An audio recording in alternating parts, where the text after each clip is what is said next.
So the next tower I went to, I remember one of the soldiers there, and I'm like, all right, what's my nickname? Tell me what it is. What is it? So he said, yeah, the guys referred to you as Evil Bert. As nicknames go, it wasn't really that bad. But there are several rules to the nicknames. Like one, you don't get to pick your own nickname because that's unlucky. And even if you hate your nickname, sooner or later, you're gonna accept it.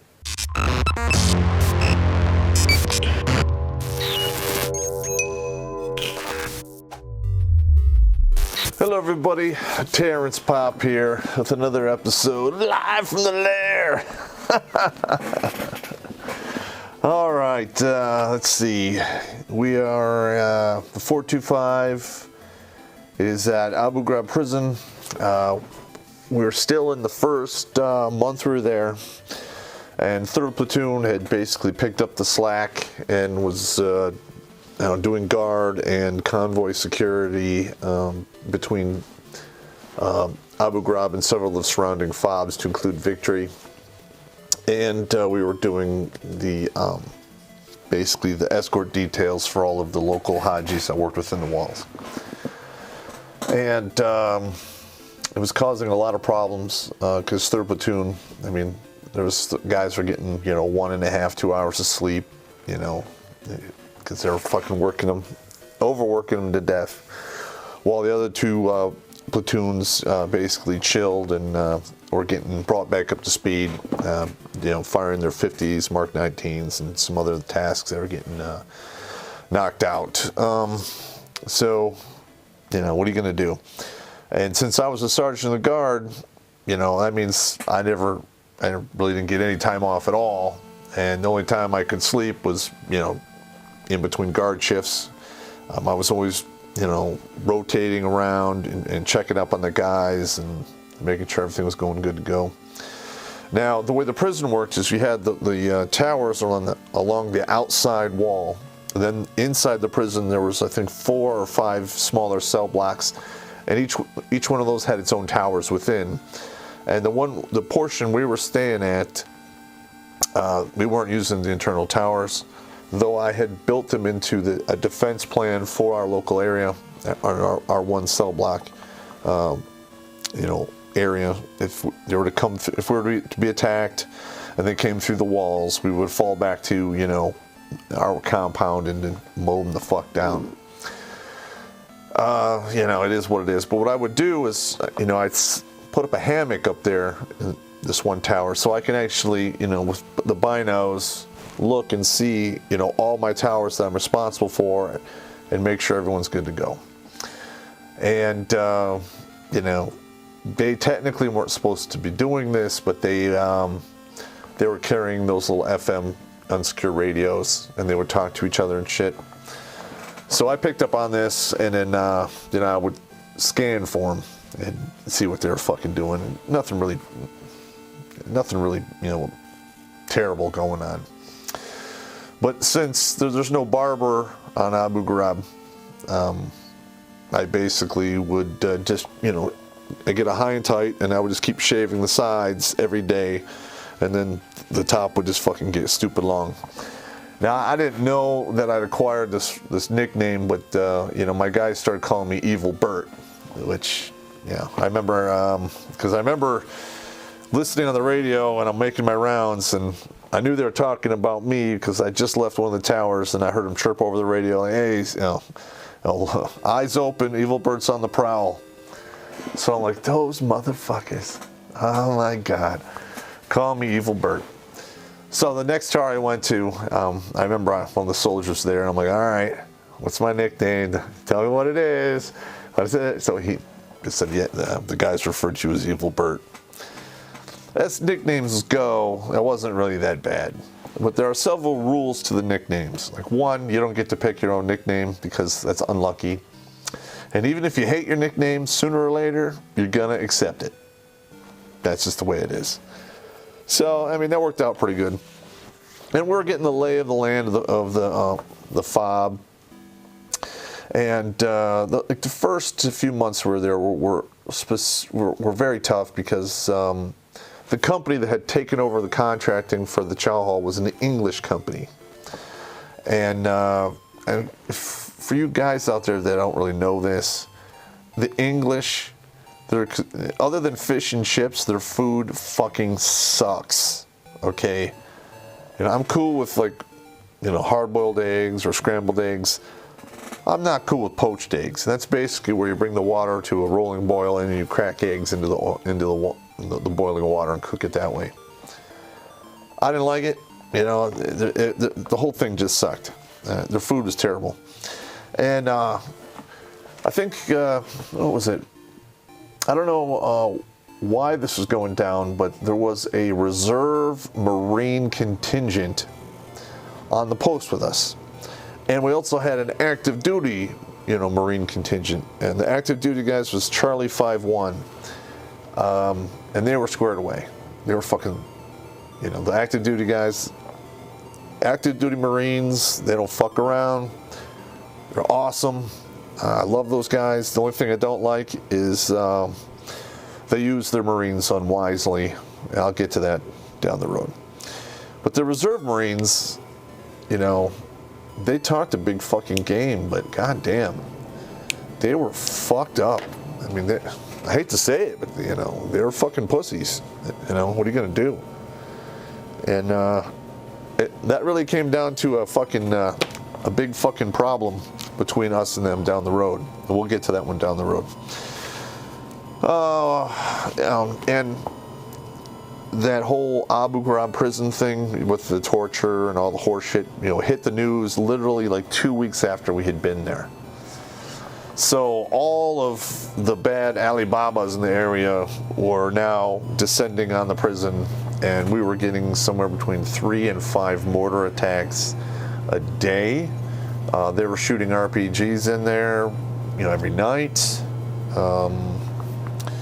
Let's see, every once in a while we'd get a pot shot from one of the apartment buildings.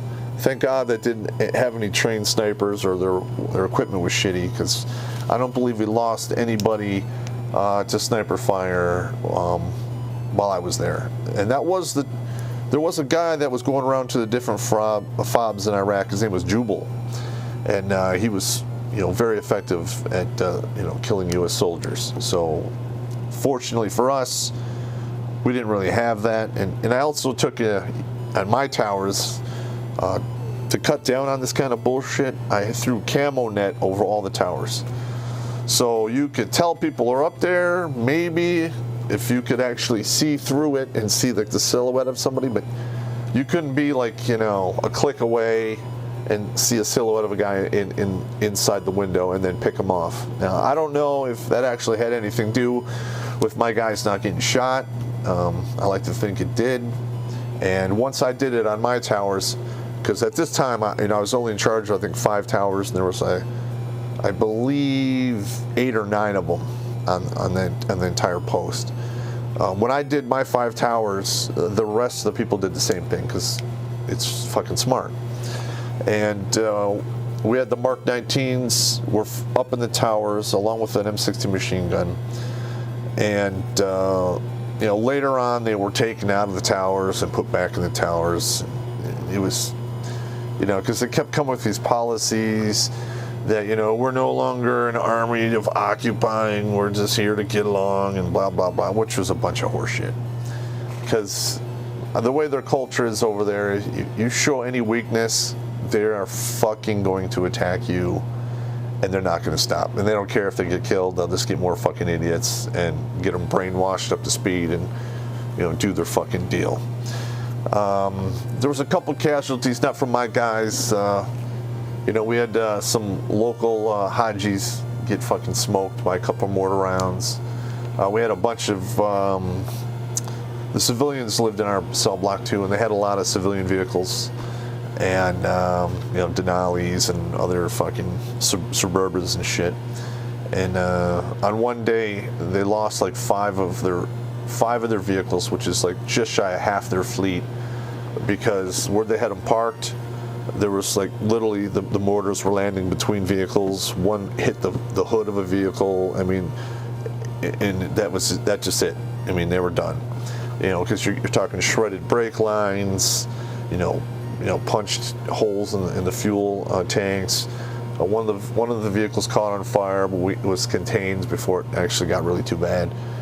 Yeah, that was really fucking crazy. And then, you know, right where they had the vehicles parked, where the mortars landed, okay, they decided, okay, we're not going to park our vehicles there anymore because they got fucked up. So they moved them. And a week and a half later, what goes in their spot? But a shower fucking trailer. So, for those of you that don't know how mortars work, it's basically a tube on a plate, and it fires basically from the 180 to about the 45 degrees for maximum range. It's not a direct fire weapon, so when you get the arc of the fire, it goes up and comes down into the target. And once you put that plate in and you shoot from it, it leaves a mark on the ground. And if you can remember what the elevation was, you just put the plate right back where it was, put it back to its elevation, and it's zeroed, and the rounds will land right where the last ones landed, which was around the fucking vehicles. And like, look, we had local Hajis working in the build inside the walls, which I thought was really stupid. But you know, hey, I'm just a fucking 3 up, 3 down sergeant. What the fuck do I know? And you know, I'm sure they would have guys doing their deal that at the end of the day they would go home and report, hey, yeah, that salvo that you fired yesterday destroyed 5 vehicles, and they, oh great, then we're on target. And they didn't really attack right away, but that particular area was hit several times during our tour, and we'll get to that one where they actually hit the shower trailer. It caused all kinds of mayhem, but that didn't happen in the first month. It happened like in the second or third month. Okay, another thing that just really bothered me is we have the Pope, right? He's basically in charge of the Catholic religion, and everyone does, follows what the Pope says, or what he does for guidance. Okay, now, in Islamic countries, they have these towers on the mosques, and they have big megaphones on them. And each mosque is run by an imam, which is the equivalent of a priest, except for this one fact, that imam has the same amount of power as the Pope does, but over his local area. So when he tells people that live around him or come to his mosque that if they die doing this, blah, blah, they're going to go right to heaven.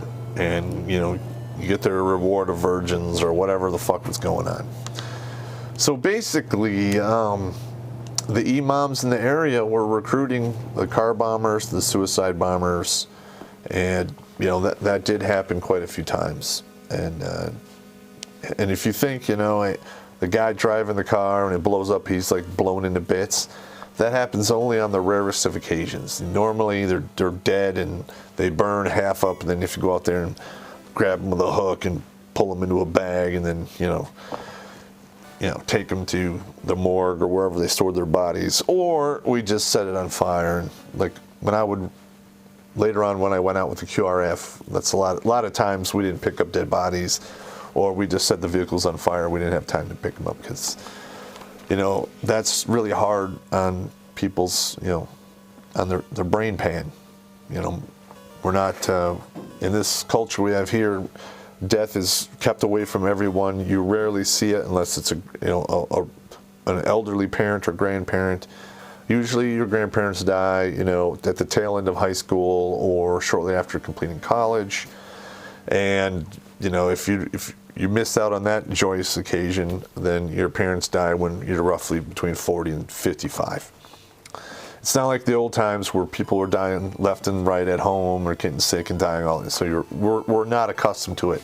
And because we're not accustomed to it, when we're confronted with it, is psychologically damning, even to me. I mean, I'm not, I'm not going to fucking lie here and tell you I'm immune to all that shit, because I'm not. And as I go into more of these stories, some of them are pretty fucking wicked. Okay, so these imams would get on these megaphones, and 5 times a day, they would do the call to prayer. And literally, I can remember laying in my fucking bunk and, Allah, Allah, I mean, it was just fucking insane. It drove me fucking mad. I just couldn't. I don't know. And then after they would do that, every once in a while you would hear the guy ranting over the megaphone, and we couldn't understand what it was, but from the tone of from what we were listening to, it wasn't good. And we had some of the soldiers from the 202 MI who can actually understand Arabic and would go out and actually write down the notes of exactly what the fuck they were saying. That caused a lot of problems. Yeah, a lot of people were really fucking upset about that. And, when we got there, they basically gave a big bay room to each platoon. And they lived on cots with their rucksacks, their deployment box, and their duffel bags. And that really sucked. And then, I don't know what happened, but they dropped off a whole ass load of 2x4s, 2x6s, and plywood. Now, a lot of these guys in the 425 worked as actual contractors in the civilian world. So they brought their own fucking tools. They showed up with, power saws, regular saws, hammers, nails, screws, the whole fucking deal.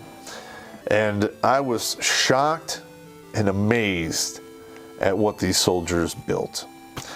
Now, first platoon, when they, from where they were at, they basically put up partitions that could be moved around, and, as the teams got bigger and smaller, they can accompany more people.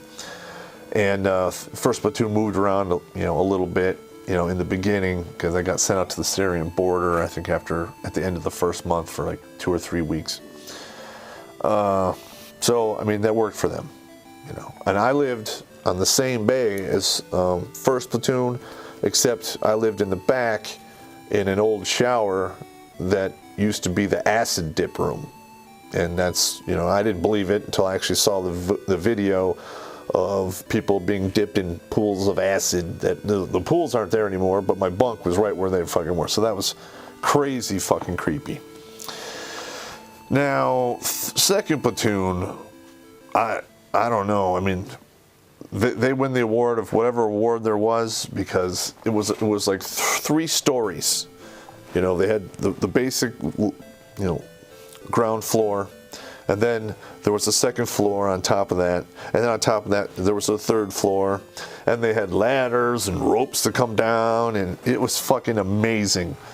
I laughed my balls off, because some of the stories that came out of there were pretty funny. Like some guy on the third floor, in the middle of the night, his piss bottle got fucking knocked over, and the piss dripped down through the seam between the 2 fucking pieces of plywood and dripped on the dude below him and caused all kinds of fucking problems.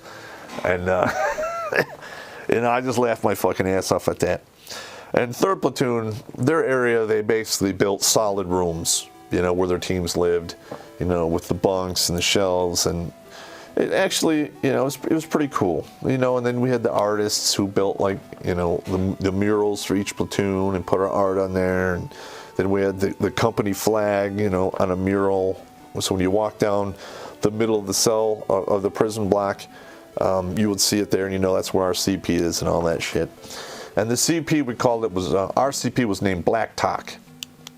So, and each of the leaders was, there was Black One Actual, that was Worthless, and Charlie Brown, and then it went down from there. And I don't remember what all the call signs were, but it worked out pretty good. The 202 MI gave us, I think, didn't give us, but we signed from them, I think 4 radio sets in the beginning, and then later on we got like another 4 or 6 more. And I believe we got those radios directly from the corps level, the corps commander or the theater commanders. Basically got the memo, like, what the fuck is going on? I got a fucking corps level asset that's supposedly working for me and doesn't have radios to communicate with anybody. Fuck it, get them some fucking radios, and the Army shit radios for us to use, which I thought was, helped out a lot. And we also were informed that we had a satellite phone which was up at Battalion, and so we never got a chance to use it. I had my own satellite phone because when I left, my now ex-wife was pregnant at the time, and I took the time to call her every day for 5 minutes just to make sure everything was good to go. Little did I know I would actually be using that satellite phone for real world applications down the road. It was well worth, I believe, the $500 to buy it. Even though, shortly thereafter, when I returned from Iraq, the battery swelled and, split the circuit board and ruined the phone. But it is what it is. And that's also, in this time here, the 202 MI started to basically put up their motor pool right near where we were at. So we thought this was going to be a good deal because, hey, we don't have to go across the fob to drop off vehicles. They're right here. We can just drop them off. But the Master Sergeant, I remember his name, who ran this place, didn't take into account we were in a war zone and was running his motor pool like he was back stateside. You got to have the driver there to do all level 1 maintenance before his people had touched anything, before they order any parts. They were so inefficient, and it was run like, I don't know, like a clown factory. It was just so stupid. Later on, I slammed him in the Army Times, towards the end of the deployment, and this got the situation fixed. And I'll get into that down the road. But the first month, was really fucking tough on the dudes, because there's that adjustment period. All right, you're going from the stateside, and people aren't shooting at you. They're not lobbing, mortars at you. You're not worrying about roadside bombs. You don't think about, hey, I'm going to go down the block and get a burger, and then maybe get a Coke, and then come. No, because there were times where we were getting mortared 5 times a day, where I would look across the big open area that led to the chow hall, which was basically in the middle of the entire prison, and I'd be like, and looking at the menu, and I'm like, yeah, do I really want to risk my life walking across this big fucking open area with not a lick of fucking cover, and I might get caught in a mortar attack for fucking poached eggs and toad in a hole? Fuck that. I'm having me 2 cans of tuna, some crackers, and some Cheese Whiz. I'm gonna wash it down with 3 liters of water. That's pretty much how it went down for the first month. It sucked. And we wore armor everywhere we went, armor and a helmet, and it was causing a lot of fucking back problems, especially on me. So a lot of times during the night, when I got to sleep, instead of sleeping in the hammock, I would have to lay on the floor with my legs elevated so I would keep my back flat against the concrete so it wouldn't fucking hurt all the goddamn time. All right, gentlemen, well, that's pretty much the first month in country. I'm trying not to go through it too quickly because it is almost a complete fucking year, and there's all kinds of crazy ass shit that went down. All right, I'll talk to you guys later.